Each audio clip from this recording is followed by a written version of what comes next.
Hi guys, welcome back to my very last Bachelorette recap. It's bittersweet. You guys have been with me throughout the whole ride, but I am definitely happy that it is all over. I really hope you got a chance to see the full episode last night. It was 3 hours long. Personally, for me, 2 hours longer than it needed to be, but whatever, we're gonna talk about everything that happened, so let's get right into it. This year, they decided to do something different for the Bachelorette finale. I'm not too sure if in previous years there's always been a live audience watching the finale. I think so, but this is the first time that the actual Bachelor or Bachelorette was there in the hot seat on stage, giving kind of a play-by-play as the episode was rolling. So Rachel was there on the set with Chris Harrison, kind of giving her opinions and thoughts on the episode as we saw it play out. Chris Harrison brings Rachel out onto the stage. They chat a little bit and then we go right into the episode and pick up where we left off 2 weeks ago before the Men Tell All, where we saw Rachel and Peter having that very serious, deep conversation. So Rachel and Peter are sitting there talking to each other about the same thing they were talking about 2 weeks ago, which is their very different definitions of what a proposal means to them. So Rachel says in conclusion to this part of their conversation that she feels like Peter is really fighting what's happening between the two of them, and the best thing for them is to just have more time together. So out she pulls the fantasy suite card, and of course they do decide to both go to the fantasy suite and spend the night together. And once again, at that moment when they decide we're gonna go ahead, spend the night together, see what happens when we're alone and we can really talk face to face without all the cameras, Rachel asks Peter to kiss her again. She had just finished bawling her eyes out during the conversation they'd had, a very emotionally charged conversation, serious, life-altering conversation, and again she has to ask this man to kiss her, and it's not the first time that she's had to ask him to kiss her. So they both go off to the fantasy suite, and the fantasy suite looks like a nightmare suite. So as they're getting comfortable in the suite, Rachel says something to the effect of she believes that she'll probably have more clarity about where they stand with each other in the morning. Now it's the next morning and we see Rachel makeup free in a very nice silky robe. Peter is shirtless, they're lying in bed together, and they both recap the events of the night by saying that it made a positive difference in their relationship. Both Peter and Rachel said that the moment that they shared together that night really helped to make things better between them. Now we switch over to Brian and Rachel's very last one-on-one. So Rachel meets Brian out in this field area and they get on some horses, do a little horseback riding, and then they sit down with a couple glasses of wine to talk. So as Rachel and Brian are trying to have their special moment together, you can tell on Rachel's face, because she is very easy to read, that something is off. This is not a typical Rachel, Brian, hot and heavy, lots of fun, lots of laughs, lots of tongue type of one-on-one. And Rachel goes on to say in her confessional that the night she had with Peter really messed her up. It did a number on her. Everything that happened from everything that we saw during the conversation they had with each other to what we didn't see behind closed doors in the fantasy suite, she just has Peter on the brain and is finding it really difficult to focus on Brian right now. And he even said during their dinner that he felt a little down, and Rachel gave him a kiss and assured him that she was fine, and actually said that she was a little bit, happy. She was, it made her feel a little good that he was kind of thrown off a little bit, because Brian has always been Mr. Confident 24/7 from day one, and this is the first time that he's actually shown himself being a little bit rattled and unsure of things because of the way Rachel was acting. Then you know what comes next, the fantasy suite card. And the way that Brian read off that card, he could not get the words to come out of his mouth fast enough. He just wanted to hurry up and read the card so he could say, yes, let's go. He had no hesitation in agreeing to go to the fantasy suite with Rachel. No surprise there. Brian and Rachel get into the fantasy suite. They sit down to have a little chat, and Brian once again lays his heart on his sleeve and tells Rachel that he loves her, he's in love with her, and he wants to spend the rest of his life with her. Of course, Rachel melts, as she always does with everything Brian has said to her up to this point. And then the lights turn out, and we're left to imagine exactly what went on in that fantasy suite. Somebody rockin' out your devil. One of the best parts of the show was right after that scene when we cut back to Rachel on stage with Chris Harrison, and Rachel tells Chris that, you know, these fantasy suite dates are so important and they were key, they were instrumental in helping me make my decision, because when I went to those fantasy suites, I asked about health insurance, I asked about credit scores. When she said that, I said, yes, Rachel, yes, girl. Yes, bring that lawyer out and ask all the necessary questions you need to know about these men. Yes. Then the next morning comes and we see Brian and Rachel all snuggled up together in bed, feeding each other strawberries with the biggest smiles that they possibly could have on their faces. And Rachel says that last night brought them closer together. Very quickly, right after that, we go right into the rose ceremony. Rachel walks out in this gorgeous red ensemble, and as she's walking, we hear her confessional, and she says, I want someone who knows what they want, and that's not Peter. She says it flat out. So right before she's about to give out the roses, that's the last thing we hear her say. And that would lead you to believe that the next person to be eliminated would be Peter. But wait. So Rachel gives out the first rose, and it is to, no surprise, Brian. Now it is down to Eric and Peter, and we all know that it's going to be Eric, right? But of course, we gotta throw in another twist, and Eric is the one that actually gets sent home. Peter does receive the second rose. I don't know if you guys caught what Brian did after Peter received his rose. As Eric starts walking away with Rachel, Brian shakes his head and says, wow, under his breath. Part of me knew it was most likely going to be Eric going home, because let's keep it real, this is a TV show, reality TV first and foremost. A finale of Peter versus Brian is just gonna be more exciting than Brian versus Eric. So I totally anticipated Eric being the one to go home, really for that reason. Rachel and Eric have a little moment together before he departs, and Rachel just is pretty matter of fact with him and says, I did care about you, I did love you, but I wasn't in love with you. And those other two guys back there, I have stronger feelings for them. That's really what it all boiled down to.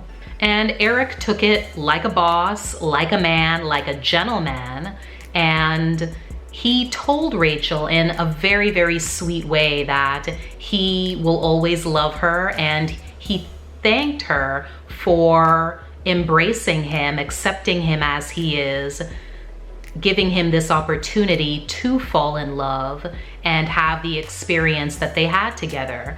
So I thought that that was really, really sweet. It was a really beautiful goodbye that they had together. So now I'm gonna give you guys my 2 cents on Eric.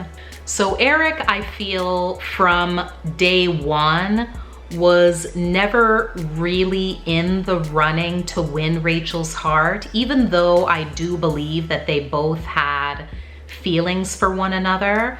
I still believe that in this situation, not all situations, but in this one, I really do believe that the differences in their backgrounds played a big role in that connection just never passing a certain point and not becoming as deep as the one she had with Peter or Brian. I know this may be an unpopular opinion, but I'm gonna say it anyway. I also still believe that Eric played a little bit of a token role. I am a firm believer that had Rachel had a final four hometowns to go to of guys that were either white or in the other category and no black dudes, people would have gone off. So I truly believe Rachel needed to have a black guy in the mix in and up to at least the final four. I really do believe to a certain degree, no matter how small, that Eric did fulfill that role. Because you guys tell me in the comments, which one of the other black guys do you think would have made it to the final four? He was really the best option.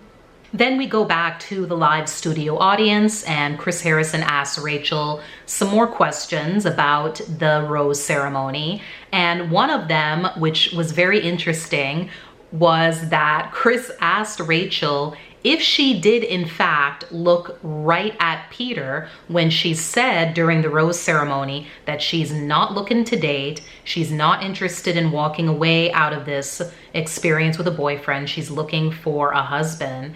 And Chris asked her, did you look right at Peter when you said that? Because during the rose ceremony or just after, Peter said that. When Rachel said she was not looking for a boyfriend and she wanted a husband, she looked dead in my eyes. And Chris asked Rachel, and Rachel said, yeah, of course I looked right at him. Eric then comes out on stage to greet Rachel. They have a little reunion. It was really, really sweet. Eric glowed all the way up. Fresh suit, white teeth. He had some little sheen going on his beard. Eric was looking tasty. So Rachel and Eric had another really nice exchange with one another on stage, very similar to the one they had during the rose ceremony when Eric was sent home. And something really amazing that Eric said was that he credited Rachel with helping him go from being a boy to a man. He said when he came on the show, he was a boy and he matured and blossomed into a man because of Rachel's help and her love. And he is really happy that he got to experience falling in love for the first time with her. And she definitely played a major role in helping him be a better man for the true love of his life that he plans to find one day. Now Rachel and Brian are gonna go on their very last one-on-one date, and it is a hot air balloon ride. After the hot air balloon ride, Brian and Rachel sit down and have a little chit chat, and Brian lets Rachel know that he is going to be devastated, that's the word he used, if he is not chosen, and he thinks that she'll be making a big mistake if they do not end up together. Brian then gives Rachel a gift, a very cute gift. It's a Spanish dictionary that he actually went in and made a little cheat sheet for her of words that she needed to know the most, like husband, wife, chemistry, lips. Of course, I'm surprised he didn't put the word tongue. Then we go into Peter and Rachel's final date. This date was weird. I didn't really get it. They went to a monastery, they met a monk there. I didn't really get it. Now we get into the most dramatic part of the whole episode. Rachel goes and knocks on Peter's hotel room door. to talk to him once again about the same things that they've been talking about numerous times in numerous episodes. But of course, because this is the finale, we have to beat the dead horse repeatedly and continue talking about the issue that is the proposal once again. This part of the episode really annoyed me. I thought it was really unfortunate that they had to play this scene out all over again. To me, it was just a more intense version of the conversation that they'd already had at the very beginning of the episode and the one 2 weeks before. Peter then asks Rachel straight out, "Do you think I'm the man you're supposed to spend the rest of your life with?" And Rachel says, "I can't answer that right now," which I find very interesting because the conversation that they're having right now is actually taking place the night before the proposal. The very next day is the day that Rachel is supposed to decide who she's going to be with. So I find it very interesting that at this moment, she's telling Peter that she can't give him a direct answer to that question, which of course leads me to believe that her heart is truly with Brian. At that moment, Peter gets triggered because the conversation takes a nosedive and they both start going back and forth, and Peter starts getting really heated and frustrated, and he actually busts out with, "Well, you know, if you don't want to give us a chance and see what can happen and just be with me without needing a ring, then you can just go and have a mediocre life with someone else." When he said that, I went straight up turtle. Rachel, being the boss attorney that she is, she kept it cute, she kept it cool, and she let that one go. And I understand Peter's frustration, but damn. So after the conversation winds down, they both calm down and get quiet. Peter pretty much eliminates himself. He decides that it's just really time for him to go home. There really isn't much more that can be said or done. They've both said their piece. They both were very clear with one another where each one of them stood on the whole proposal issue, and they both need to do what's best for each one of them. And Rachel is going to get her proposal, and Peter needs to go home and pursue a relationship with someone who's willing to wait a little more. Then we go back to the live studio audience, and Peter comes out on stage now to chat with Rachel and Chris Harrison. And the reception that Peter gets from Rachel is completely different than the one Eric got. You could feel the tension in the air. I could feel it in the way that they looked at each other, the way that they hugged. It was tense. Chris Harrison asks both of them some questions, and they start to get into some conversation about what went on in the episode. And Rachel actually comes out and lets it be known to everyone that don't be so quick to think that this whole issue between Peter and I was all about the proposal and a ring, and that's all I cared about, and that's the only issue that was going on between us. We had deep-rooted, those are Rachel's words, deep-rooted issues that were going on that started back when they were in Geneva. When Rachel said that, my ears perked up and I thought, what were those issues? Please talk about them. I want to know what these deep-rooted issues that have nothing to do with a proposal, because that's all we've been fixated on these past few episodes. That's all we've been led to believe has been Rachel and Peter's only issue, and clearly not. Peter then takes the opportunity, now that he's on stage and live, to apologize to Rachel for the mediocre comment, which I give him props for. much respect for taking the opportunity to apologize. And you could tell by the look on Rachel's face that she was hurt by that and she really didn't appreciate it. And she let Peter know, I'm in no way, shape, or form living a mediocre life. I'm living my best life. Thank you. Peter then says that his only regret is probably the fact that he didn't get out of his head and he didn't relax more and enjoy the process more. And Rachel bounces right back without skipping a beat and says, no, I really don't think that was your problem. I think you were genuine and authentic to who you are, and who you are is not the kind of guy that comes on this kind of show.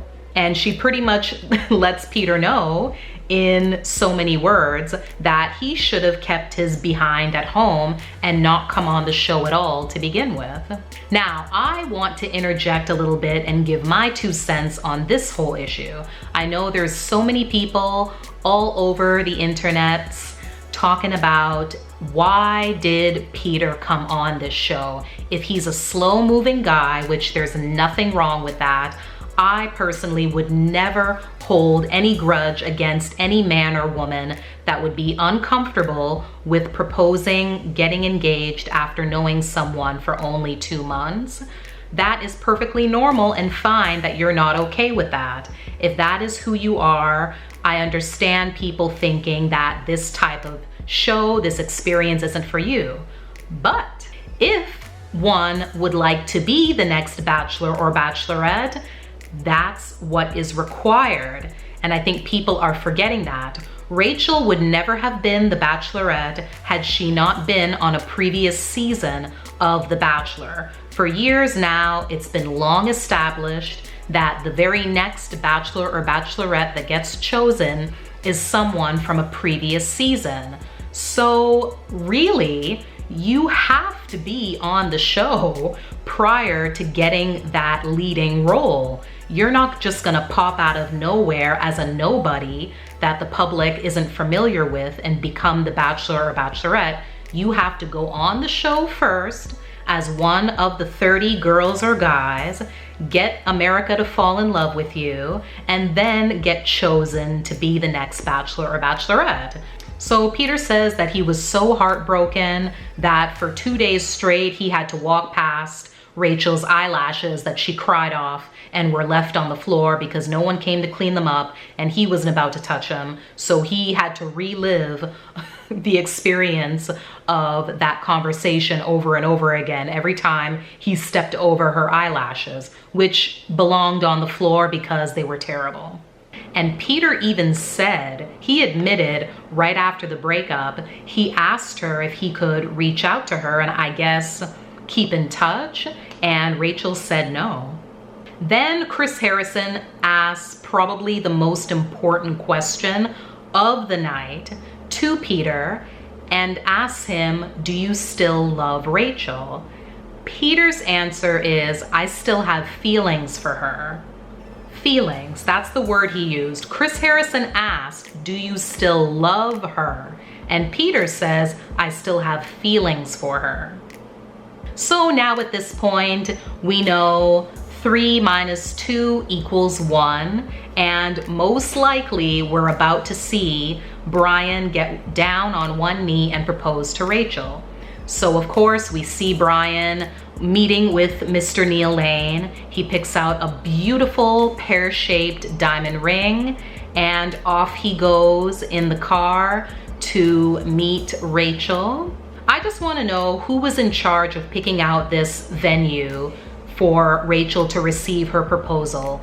Her hair was done. It was over. Her leave out was flapping in the wind. It was crazy. I could barely hear the two of them speaking. So Brian walks up the hill to where Rachel's waiting in her gorgeous gown, her leave out flapping in the wind, and he says that she looks espectacular, like he said in episode 1, and he gets down on one knee and proposes, and of course she says yes, and hopefully they do live happily ever after. Now we go back to the live studio audience and go into the after the final rose part of the show. Brian comes out, they have their little kiss, and he re-proposes to Rachel with the ring because she wasn't wearing it this whole time until the episode was over and Brian was able to come out and put the ring back on her finger. So that was cute. Chris Harrison then asked them, of course, some regular typical questions: where they want to live, what kind of wedding they want to have, yada yada yada. Rachel did say that she does want a winter wedding, but she also did say that she just wants to take time now that they're finally public to just live in the public and be together. There's no rush for a wedding, so I'm not too sure that it would be this coming winter she would be having her wedding if they want to have some real time together as a couple. So, you know, they may be waiting for a little while before the wedding happens. They also talked about family. Rachel has talked to Brian's mom many times since the last meeting during hometowns, and Brian said that his mom loves Rachel. They get along great. Rachel also says that everything has been smoothed over with her family. Rachel said, I'm the skeptic that I am because of the family that I come from. I come from a family of skeptics. And of course they were skeptical about Brian, just like I was about Brian, but you know, they trust me and they trust that I know what I'm doing. So congratulations to Rachel and Brian. I am very happy for the both of you. I wish you many, many years of happy wedded bliss, lots of babies, and everything that both of you want in a marriage. I'm so happy that you guys found each other. I really hope that people will keep an open mind, all the Brian haters out there that are hell-bent on believing that Rachel made a huge mistake and the relationship is gonna crash and burn. Only time will tell. We have no idea whether or not Brian is the confident, classy guy that he claims to be, or just a regular Latin lover Casanova that knows all the right lines to say to a woman to get her in bed and toss her aside when he's done with her. And I personally can't wait for the announcement of who the next Bachelor will be, because if it is Peter, and I know without a doubt the offer is going to be made to him, no question about it, I am positive ABC is banking on Peter being the next Bachelor, and if he is, damn. So thank you guys so much for watching all of my recap videos. I really do appreciate it. I hope that you did enjoy this finale, and please do give me a thumbs up if you did, and I'll see you next time. Bye.